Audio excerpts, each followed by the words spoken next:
Welcome to Penrose Learning, where we make understanding easy. You'll start by verifying prerequisites. Make sure Bluetooth and developer options are active, A2dp works, and you have root or SU access. Once connected via USB or network, run A2dp devices to confirm the device is online. Then enter a shell, A2dp shell.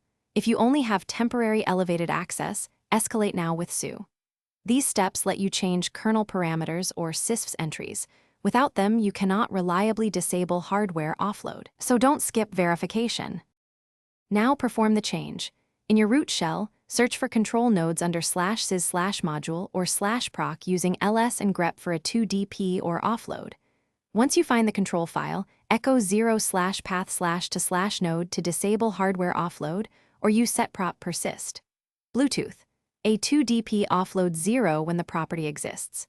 After writing, sync, and validate with cat on the same node. Make sure to use the exact path shown on your device, because different kernels and vendors. Once done, restart the Bluetooth stack or reboot to apply the change.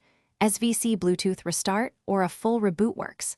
Then validate with logcat while initiating A2dp playback and confirm the stack is using software decoding rather than hardware offload.